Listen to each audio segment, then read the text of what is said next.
Hello दोस्तों, स्वागत है आप सभी का आपकी अपनी यूट्यूब चैनल स्टडी नंबर 1 पे। दोस्तों बहुत बहुत स्वागत है आप सभी का स्टडी नंबर 1 के यूट्यूब चैनल पे। तो जैसा कि हम लोग मिडाइवल हिस्ट्री के क्लास को कंप्लीट कर रहा हूँ और हमारा ये मिडाइवल हिस्ट्री के अंतिम पार्ट की ओर, यानी कि इसके पहले हम लोग एक पार्ट और देखेंगे और हमारा ये मिडाइवल हिस्ट्री कंप्लीट हो जाएगा। इसके बाद में हम लोग देखेंगे एंशिएंट हिस्ट्री, यानी कि प्राचीन हिस्ट्री। उसके विषय में हम लोग थोड़ा सा पूरी डिटेल से चर्चा करेंगे और उसको भी समझने का प्रयास करेंगे। और ये हमारा सीरीज जो कि आज है शाहजहाँ से रिलेटेड, यानी कि इसके पहले हमने एक वीडियो जहांगीर से अपलोड किया है और उसके पहले तो हमारा जो सीरीज चल रहा है मिडाइवल हिस्ट्री का वो तो चल ही रहा है, बट इसके पहले हमने एक शाहजहाँ से जहांगीर से रिलेटेड था और ये हमारा शाहजहाँ से, और इसके बाद में एक औरंगजेब से रिलेटेड वीडियो रहेगा। उसके बाद में हमारा मिडाइवल हिस्ट्री कंप्लीट की ओर चल बसेगा। तो दोस्तों रात के 12:30 बज चुके हैं और हम आपके साथ जुड़ चुके हैं मिडाइवल हिस्ट्री के एक इम्पोर्टेंट टॉपिक की ओर, जो हमारा है शाहजहाँ। यानी कि यहाँ से बहुत ही इम्पोर्टेंट क्वेश्चन आते हैं और हर एक एग्ज़ाम में, चाहे रेलवे से हो, एसएससी से हो, चाहे यूपीएससी तक, चाहे जो भी एग्ज़ाम हो, वहाँ पर आने का इसका संभावना बहुत अधिक रहता है। तो दोस्तों हम देर न करते हुए इसको स्टार्ट करेंगे, बट उसके पहले बोलूँगा कि आप यदि चैनल पर नए हैं तो चैनल को फटाफट से लाइक कर दीजिए और चैनल को सब्सक्राइब करके बेल आइकन को प्रेस कर दीजिए। चलो तैयार हो जाओ। आज कोई शेर व शायरी से नहीं चालू किए हैं, क्योंकि अभी तक हमने पानी बना रहा था और खेत में अभी पानी लगा के आया। सोचा कि हमने एक वीडियो को कंप्लीट कर दूंगा और तब तक हमारा पानी चलता रहेगा। तो रात में पानी बनाने का ड्यूटी हमको ही लगता रहता है। तो चलिए कोई बात नहीं है, हम लोग चालू करते हैं। आज हमारा है शाहजहाँ।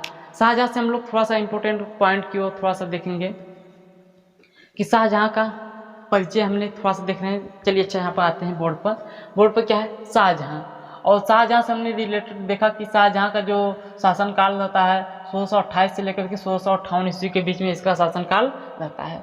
अब थोड़ा सा हम लोग परिचय की ओर चलते हैं। परिचय हम लोग देखेंगे, परिचय के बाद में प्रारंभिक जीवन देखेंगे। प्रारंभिक जीवन में उन्होंने क्या क्या संघर्ष किए, कौन कौन से क्षेत्र को जीतने के लिए क्या किए, युद्ध किए, और उसके बाद भी कुछ महत्वपूर्ण बिंदु है। महत्वपूर्ण बिंदु के नीचे हम लोग जाएंगे तो हमारा उत्तराधिकारी का युद्ध हो जाएगा। यहाँ पर हमारा उत्तराधिकारी का युद्ध के विषय में चर्चा किया गया है। तो दोस्तों बस आप थोड़ा सा टाइम दीजिएगा और आप लोग समझ जाएंगे कि शाहजहाँ क्या है और शाहजहाँ से कितने इंपॉर्टेंट क्वेश्चन बनेंगे और कहाँ कहाँ हमारे पेपर में आ सकते हैं।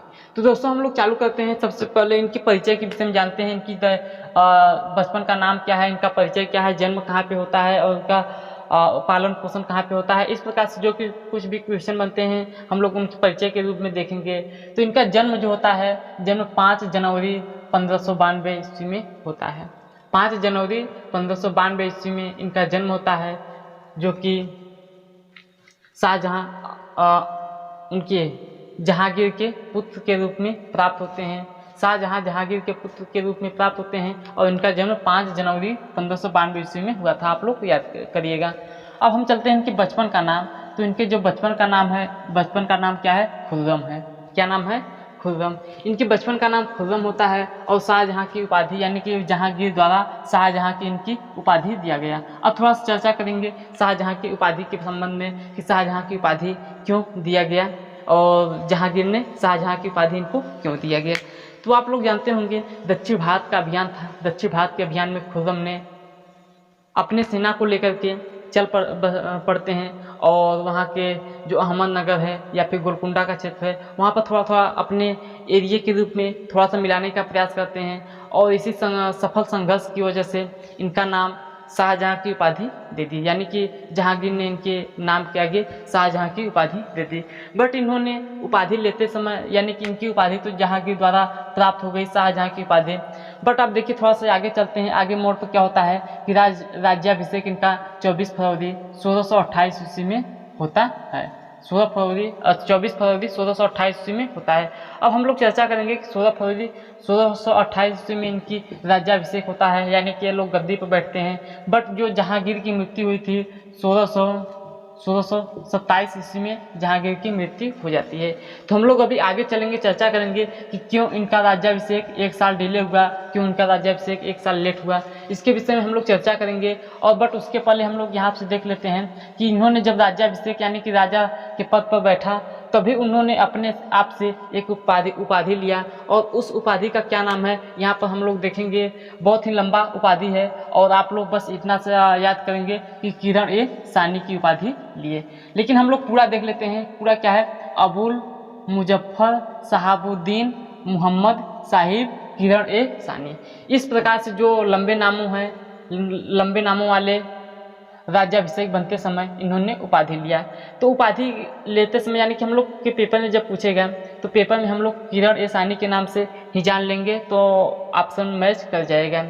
अब थोड़ा सा हम लोग चलते हैं इनकी पत्नी के बारे में। तो इनकी पत्नी कई सारी हैं और कई इनकी पत्नियां भी हुई, लेकिन उनमें से जो पत्नी है क्या है इनका नाम, बहुत इम्पोर्टेंट पत्नी है जो कि अर्जुमंद बानो बेगम। अर्जुमंद बानो बेगम, हाँ वही जिनका नाम है क्या, यहाँ पर आप लोग देखेंगे मुमताज बेगम कह सकते हैं। मुमताज महल हम लिख दिए हैं, तो यहाँ पर क्या हो जाएगा? मुमताज बेगम। तो मुमताज बेगम इन्हीं का नाम है, मुमताज बेगम। अर्जुमंद बानो बेगम का नाम है जो कि असफ खां की पुत्री हैं। असफ खां की पुत्री कौन है? अर्जुमंद बानो बेगम है।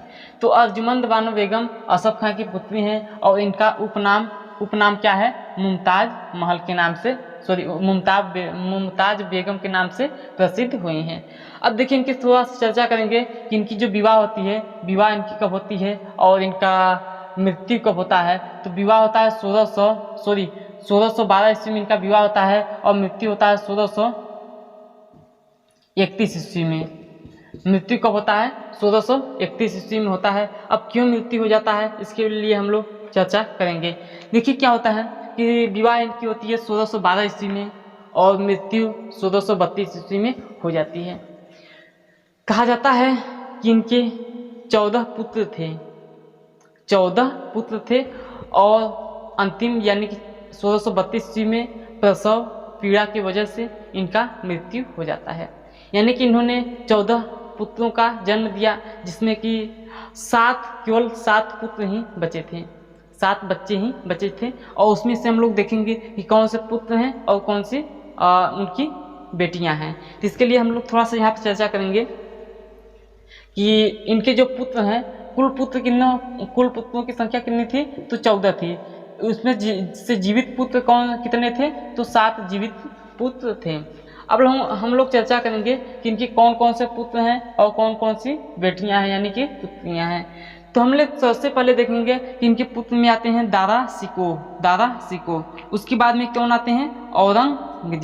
औरंगजेब आते हैं। फिर 3rd नंबर पर मुराद बख्श, फिर 4थे नंबर पर शाह शुजा। इस प्रकार से हम लोग सीरीज को बनाया हूँ। और यहाँ पर देखिए इनकी पुत्री कौन सी थी? तो एक जहां आरा और रोशन आरा, गौहन आरा।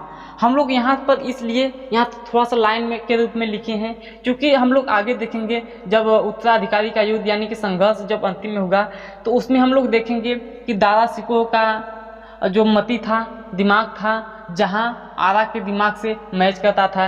यानी कि जहां आरा ने दारा सिकोह की हेल्प किए थे, तो हम लोग इसके रूप में देखेंगे कि दारा सिकोह का हेल्प किसने किया? तो जहां आरा, रोशन आरा ने औरंगजेब का हेल्प किया, गौहन आरा ने मुराद बख्श का हेल्प किया, लेकिन शाह शुजा का किसी ने भी हेल्प नहीं किया। तो हम लोग यहाँ पर देखेंगे कि ये जो जहां आरा है ये दारा सिकोह की यानी कि हेल्प करती हैं, कुछ भी जो भी ज़रूरत होता है, यानी कि इनका दिमाग इनके दिमाग से मैच खाता था। और रोशन आरा का औरंगजेब से, मुराद बख्श का गौहन आरा से। ये तीनों जो आरा के रूप में हैं ये इनकी बेटियां थी। किसके? शाहजहां की बेटियां थी। इससे कहा जाता है मुमताज महल की भी बेटियां हैं। अब देखिए थोड़ा सा आगे चलते हैं यहाँ पर इसको स्टॉप कीजिएगा। अब हम लोग यहाँ चलते हैं। ये तो इनकी परिचय के संबंध में था, इनकी परिचय किस प्रकार से थी, इनकी जो प्रारंभिक जीवन थी उस प्रकार से क्या थी। अब हम लोग चलते हैं, थोड़ा सा प्रारंभिक जीवन के विषय में चर्चा करेंगे कि इनकी प्रारंभिक जीवन किस प्रकार से बीती, प्रारंभिक जीवन में क्या क्या कठिनाइयाँ आती हैं। और ऐसे तो सभी के जीवन में कठिनाइयाँ आती हैं, सभी के जीवन में खुशियों के पल आते हैं, लेकिन कुछ ही समय के लिए आते हैं, कुछ समय के लिए संघर्षों का सामना करना पड़ता है। तो उसी के संबंध में हम लोग चलेंगे, यहाँ पर देखेंगे कि इनके जीवन में क्या क्या संघर्ष आए, उसके पहले की जहांगीर के जीवन में और उसके पहले जो भी मुगल वंश के वंशज थे, सभी के जीवन में कुछ न कुछ संघर्षों का सामना करना पड़ता है और इनके भी जीवन में कुछ संघर्षों का सामना करना पड़ता है। तो यहाँ पर हम लोग देखेंगे कि क्या क्या संघर्ष इनको झेलना पड़ा और कैसे कैसे इन्होंने साम्राज्य विस्तार के लिए क्या क्या नीति लगाए। हालांकि इन्होंने बहुत खास तो नीति नहीं लगाई, बट जो कुछ भी लगाया परफेक्टली लगाया। और यहाँ पर हम लोग देखेंगे प्रारंभिक जीवन से हम लोग थोड़ा सा चर्चा करेंगे कि प्रारंभिक जीवन में क्या क्या है इनके, कि बादशाह बनने से पूर्व मेवाड़ अहमदनगर जीता। बादशाह बनने से पूर्व मेवाड़ और अहमदनगर जीता। वही मेवाड़ और अहमदनगर जिसको हमने पहले चर्चा किया था कि इसी मेवाड़ और अहमदनगर को जीतने के पश्चात ही इनको जहांगीर ने शाहजहां की उपाधि दी। शाहजहां का मतलब क्या होता है कि सारे जहां से अच्छा, यानी कि कहते हैं ना कि शाहजहां यानी कि पूरे जहां का राजा। शाहजहां की उपाधि किसने दिया? तो और जहांगीर ने दिया। बस इतना याद कीजिएगा। अब हम लोग चलते हैं थोड़ा सा, ऐसा बादशाह बनने से पूर्व मेवाड़ अहमदनगर को जीता। अब हम लोग चलते हैं दूसरे पॉइंट की ओर। दूसरा पॉइंट क्या है? जहांगीर की मृत्यु के बाद दरबारियों ने खुसरो के बड़े पुत्र दाबर बख्श को बादशाह घोषित कर दिया। देखिए थोड़ा सा बात यहाँ पर चर्चा करते हैं कि जो जहांगीर की मृत्यु होती है और मृत्यु के पश्चात में जहांगीर का बड़ा पुत्र खुसरो था। खुसरो का उन्होंने आंख निकलवा दिया था, जेल में कैद कर दिया था, बट उसका एक पुत्र था जिसका नाम क्या था? दाबर बख्श था।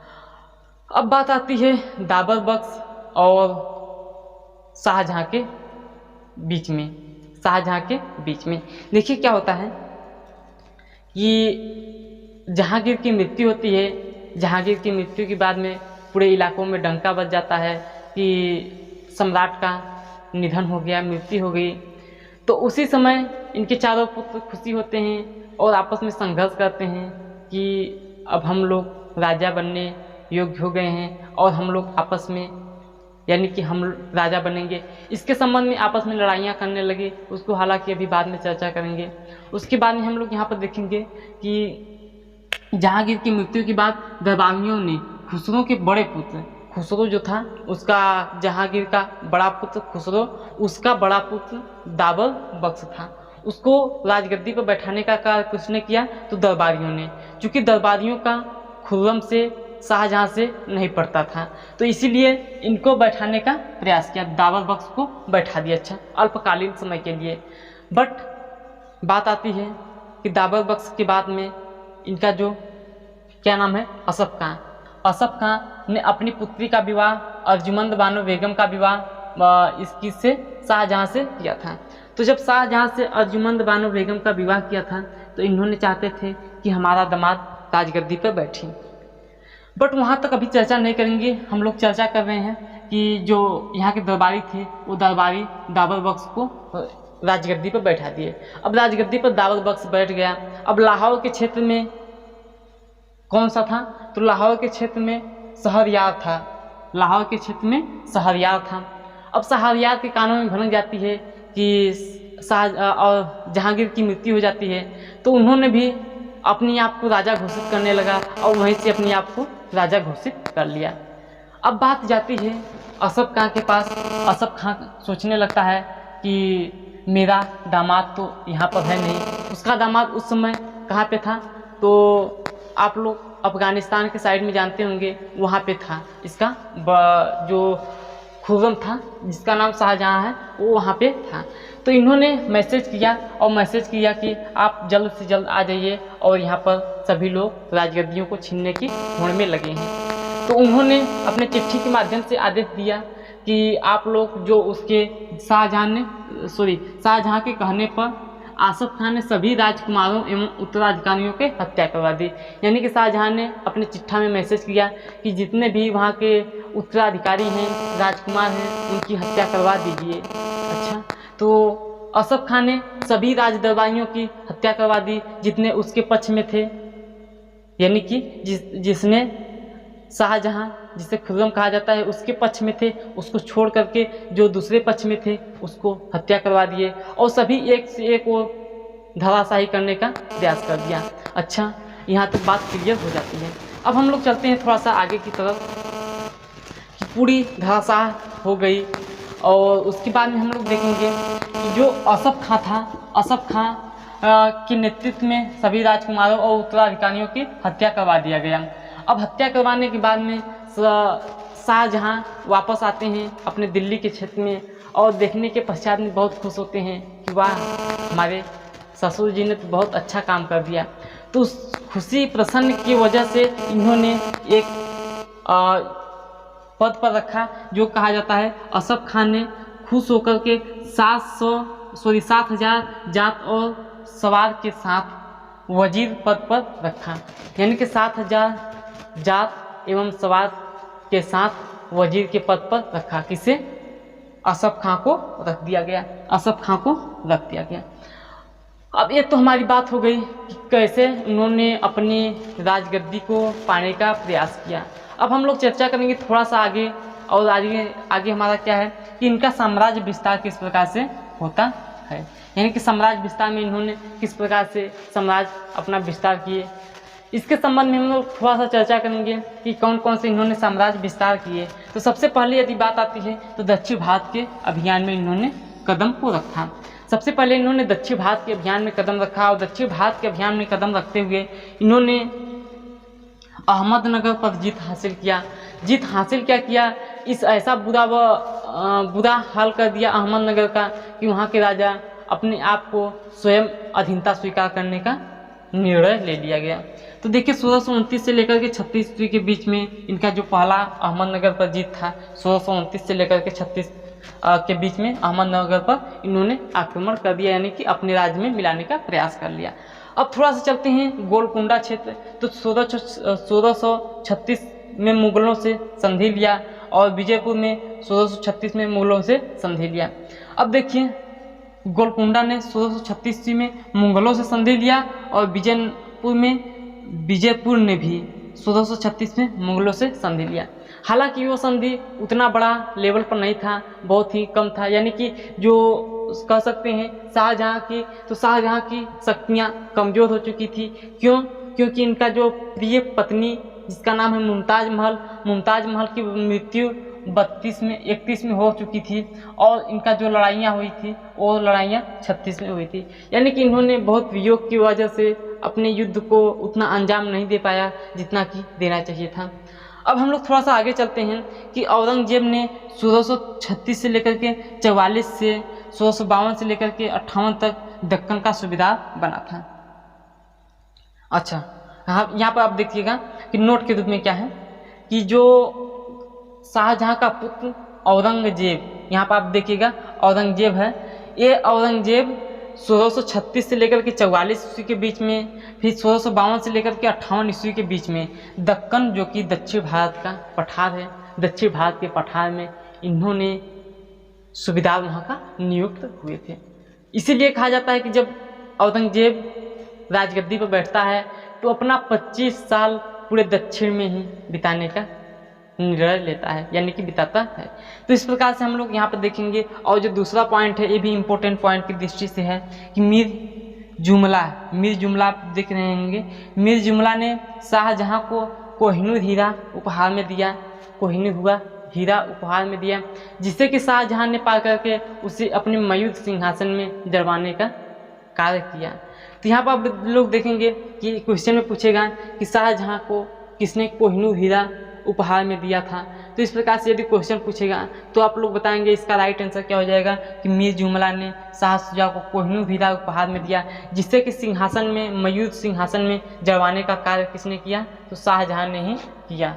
तो इस प्रकार से यहाँ पर एक क्वेश्चन क्लियर होता है। अब हम लोग चलते हैं कंधार और यहाँ पर हमने देखा क्या, दक्षिण भारत का अभियान। अब हम लोग सेकंड पर चले, कंधार।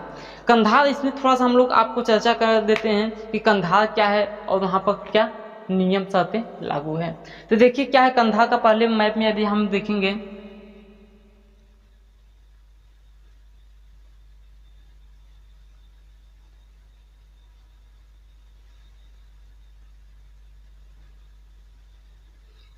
इस प्रकार से हमारे भारत का कुछ मैप होगा। हालांकि बहुत सही तो नहीं बना है पर कुछ बना है, आप लोग को बस समझाने का प्रयास कर रहा हूँ, बस उतना ही अच्छा बनाया हूँ। तो देखिए हमारा जो भारत का मैप है, आप लोग पहले कंधार का मैप स्थिति जानिएगा मैप में।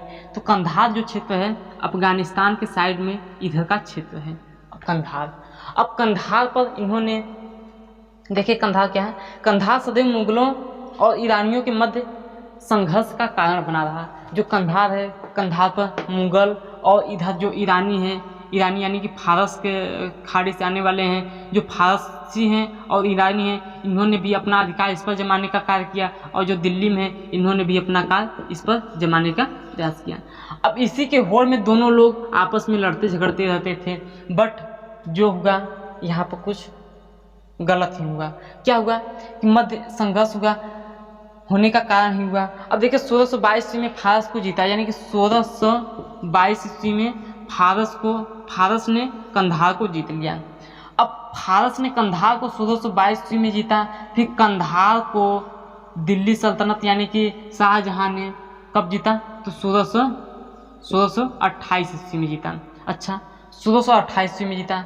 1628 ईस्वी में जीतने के पश्चात में फिर फारस ने, फिर ईरानी ने इस पर आक्रमण करते हैं और 1648 ईस्वी में इसको सदा के लिए अपने राज्यों में मिलाने का प्रयास कर लेते हैं। यानी कि कहा जाता है कि जो हमारा मुगल सम्राट थे शाहजहां के काल से ही हमारा जो कंधार का क्षेत्र है वह ईरानियों के हाथ में चला जाता है।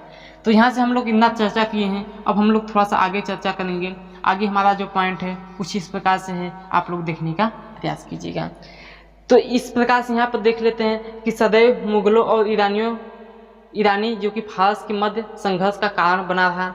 और 1622 में फारस ने जीता, 1628 में मुगल ने पुनः जीता, फिर 1648 ईस्वी में ईरानी उसको छीन लेते हैं। और एक प्रश्न यहाँ से बन जाता है कि जो पूरे मुगल शासनकाल में शाहजहां के काल से ही जो कंधार का क्षेत्र है वह ईरानियों के मैप में चला जाता है, ईरानियों के हाथ में चला जाता है। अब हम लोग चलते हैं कुछ महत्वपूर्ण बिंदु की तरफ। महत्वपूर्ण बिंदु भी इम्पोर्टेंट बिंदु की तरफ से आता है। इम्पोर्टेंट बिंदु क्या है, सबसे पहले हम लोग यहाँ पर देखेंगे फर्स्ट पॉइंट क्या है, शाहजहां का काल सत्यापन कला का स्वर्ण युग कहा जाता है। सत्यापन कला का स्वर्ण युग किसे कहा जाता है, तो शाहजहां का काल को ही सत्यापन कला का स्वर्ण युग कहा जाता है। कुछ इतिहासकार कहते हैं कि शाहजहां का जो काल है पूरे स्वर्ण काल का, उनके पूरे युग को ही स्वर्ण काल कहा जाता, सत्यापन कला का स्वर्ण युग कहा जाता है। इस प्रकार से कुछ इतिहासकार कहते हैं, बट हालांकि बहुत सही नहीं है, कुछ इतिहासकार इसका विरोध भी करते हैं। और दूसरा क्या है, इन्होंने दिल्ली कला, अच्छा यहाँ पे देखिए ना, शाहजहां का काल सत्यापन कला का स्वर्ण युग है। तो सत्यापन कला का स्वर्ण युग क्यों है, वहाँ पर देखिए, यहाँ पर दिल्ली का लाल किला, दीवाने आम, दीवाने खास, दिल्ली का जामा मस्जिद, ताजमहल, आगरा का मोती मस्जिद आदि का निर्माण इनके ही शासनकाल में हुआ। जब इनके ही काल में ये सब निर्माण हुए, इसी निर्माण की वजह से कहा जाता है कि शाहजहां का जो काल है पूरे सत्यापन कला का स्वर्ण युग कहा जाता है। अब हम लोग यहाँ पर चर्चा कर लेते हैं क्या क्या है। दिल्ली का लाल किला है और दीवाने आम है, दीवाने खास है, दिल्ली का जामा मस्जिद है, ताजमहल है। ताजमहल किसकी याद में, तो मुमताज बेगम की याद में ताजमहल का निर्माण करवाए थे। आगरा का मोती मस्जिद, इस प्रकार से जो कुछ भी है इसका निर्माण शाहजहां के काल में ही होता है। तो इसलिए शाहजहां के काल को सत्यापन कला का स्वर्ण युग कहा जाने लगा। अब हम लोग चलते हैं यहाँ पर, उस्ताद ईसा एवं अहमद लाहौरी ताजमहल के मुख्य कलाकार थे। यानी कि ताजमहल का जो निर्माण हुआ था, ये देख सकते हैं ये ताजमहल। इस ताजमहल के निर्माण में उस्ताद ईसा एवं अहमद लाहौरी ताजमहल के मुख्य निर्माणकर्ता थे, मुख्य कलाकार थे। अब यहाँ पर देख सकते हैं कि ताजमहल ने भारतीय ईरानी एवं मध्य एशिया के शैलियों का प्रयोग किया गया है। यानी कि ताजमहल को बनवाने में भारतीय, ईरानी एवं मध्य एशिया के शैलियों का प्रयोग किया गया है। और इसी शैलियों के प्रयोग किए जाने की वजह से पूरे विश्व में यदि कोई अजूबे की प्रथम श्रेणी दी जाती है तो ताजमहल को ही दिया जाता है। तो इस प्रकार से जब इतने भारतीय, ईरानी, मध्य एशियों के शैलियों का प्रयोग किया गया है कि इसको बनाने में, तो ताजमहल को बनाने में। अब देखिए आगे क्या है। शाहजहानाबाद की स्थापना एवं 1638 में अपनी राजधानी आगरा से स्थानांतरित किया। तो इन्होंने देखा जाता है कि शाहजहानाबाद की स्थापना किया और शाहजहानाबाद की स्थापना करने के बाद में 1638 ईस्वी में अपनी राजधानी को स्थानांतरित करने का प्रयास किया। अब पूछोगे इसके पहले राजधानी कहाँ पे थी, तो इसको पहले राजधानी आगरा में थी। आगरा से शाहजहानाबाद में परिवर्तन करने का कार्य किसके द्वारा किया गया, तो वो है शाहजहां के द्वारा। अब हम लोग चलते हैं आगे की ओर कि प्रमुख संगीतकार इनके शासनकाल में या इसके दरबार में प्रमुख संगीतकार कौन से थे, तो लाल खां। क्या नाम है इनका, लाल खां इनका नाम है। यानी कि लाल खां जो है प्रमुख संगीतकार के रूप में शाहजहां के शासनकाल में रहते थे। और प्रमुख चित्रकार की यदि बात करें तो प्रमुख चित्रकार मोहम्मद काफिर और मीर हासिम। मोहम्मद काफिर और मीर हासिम ये प्रमुख चित्रकार के रूप में विख्यात थे। तो अब आगे चलते हैं, थोड़ा सा आगे चर्चा क्या करते हैं कि इनका जो कुछ ऐसे प्रथा चलवाए, कुछ ऐसे नियम चलवाए जिससे कि इनको उदारवादी राजा के नाम से जाना गया। तो वो कौन कौन से हैं, यहाँ पर हम लोग देख सकते हैं कि इन्होंने सिजदा और कुबोस प्रथा को बंद करवाया। सिजदा और कुबोस प्रथा को बंद करवाने का कार्य किया गया। अब पूछोगे कि सिजदा प्रथा और कुबोस प्रथा क्या है, तो आप लोग यदि पूछने का प्रयास करेंगे तो हम विश्वास करेंगे कि आप लोग हमारे पुराने वीडियो को नहीं देखा है। यानी कि हिस्ट्री के जो हमारे सीरीज को कंटिन्यू किया हूँ, इस सीरीज को आपने कंटिन्यू नहीं देख रहा होगा और आप सभी देख रहे होंगे यहीं से। तो दोस्तों फिलहाल हम बता देते हैं कि सिजदा प्रथा और कुबोस प्रथा क्या है। तो सिजदा प्रथा और कुबोस प्रथा मेन अंतर यह है कि सिजदा प्रथा यानी कि सिजदा प्रथा अपने आप को राजा कहता है कि कोई भी दरबारी आए तो अपने मस्तक को झुका करके हमारे सामने प्रणाम करे। और कुबोस प्रथा क्या है, तो अपने मस्तक को हमारे पैरों को नीचे सटा करके प्रणाम करे। इस प्रकार से जो सिजदा प्रथा और कुबोस प्रथा है, उन्होंने उस प्रथा को बंद करवाने का कार्य किया गया। और उस समय क्या और एक नियम था कि सभी जगह तीर्थ यात्राओं पर कर लिया जाता था। बट आप देख सकते हैं कि कविंद्राचार्य के कहने पर इन्होंने बनारस और इलाहाबाद में जो भी तीर्थ यात्रा कर था उसको समाप्त करने का प्रयत्न किया, समाप्त करने का कार्य किया। अब इसके बाद में विवाह के लिए नए नियम लागू किए गए। इनका नियम यह था कि यदि कोई भी मुस्लिम औरत किसी हिंदू पुरुष से शादी करती है तो यह शादी नहीं किया जाएगा। यह शादी उसी समय किया जाएगा कि जब हिंदू जो पुरुष है वह अपनी सदस्यता मुस्लिम में स्वीकार करेगा, तभी इसका शादी करना संभव हो सकता है। तो इस प्रकार से इन्होंने कई नए नियम निकाले।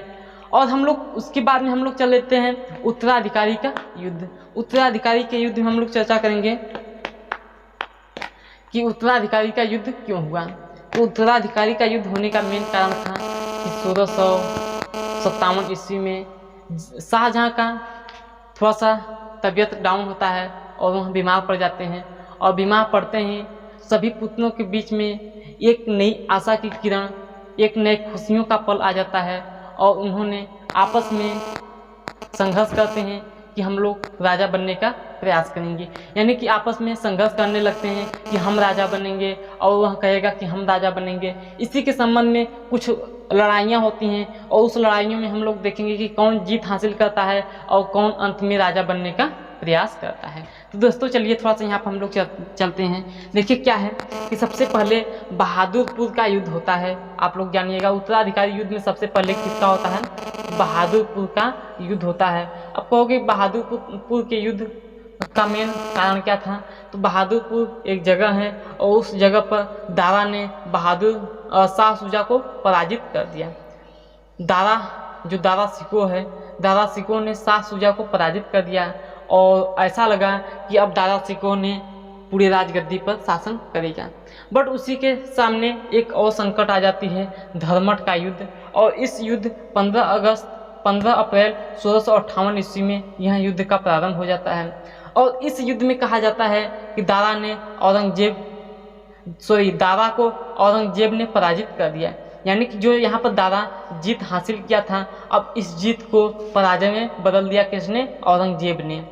फिर दारा ने नर्वस नहीं हुआ, फिर अगली यानी कि 15 अप्रैल, फिर 19 मई, जनवरी, फरवरी, मार्च, अप्रैल, उसके एक महीने बाद मई में साधुगढ़ का युद्ध लड़ते हैं और 29 मई 1658 ईस्वी को। और दारा को औरंगजेब ने फिर हरा दिया। यानी कि जो दारा है वह दारा फिर से हार का सामना करना पड़ा। तो इस प्रकार से फिर भी वह नर्वस नहीं हुआ। देवराई का युद्ध होता है और देवराई के युद्ध में मार्च 1659 ईस्वी में युद्ध होता है और इसमें फिर दारा की हार हो जाती है। और अंत में जो पूरे मुगल वंश में औरंगजेब ऐसा ही बचता है जिन्होंने पूरे राजगद्दी पर शासन करने योग्य बच पाता है। तो इस प्रकार से हम लोग देखेंगे कि पूरे औरंगजेब ने मुगल वंश को संभालने का प्रयास किया और औरंगजेब ने ही अंतिम मुगल वंश का शासक बना। अब थोड़ा सा चर्चा करेंगे कि जो शाहजहां ने 1658 से 1660 ईस्वी तक इसका जीवन काल किस प्रकार से रहा। तो हमने आपको बताया कि शाहजहां जो था वो अंतिम 1657 ईस्वी में बीमार पड़ जाता है और बीमार पड़ने के पश्चात में आपस में उनके बच्चे जो होते हैं आपस में अपने अपने युद्ध के लिए संघर्ष करना प्रारंभ कर देते हैं। इस प्रकार से इनका जो जीवन था सुखमय नहीं था।